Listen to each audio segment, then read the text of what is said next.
બાપાના ધામમાં સ્કૂલ પ્રવાસના નાના ભૂલકાઓનું આગમન શરૂ થઈ ગયું છે.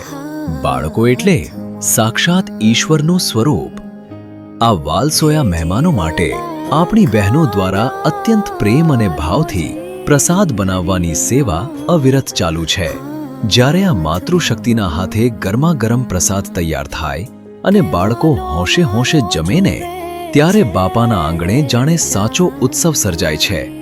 આ સેવા યજ્ઞમાં જોડાયેલ તમામ બહેનોને બાપા સીતારામ.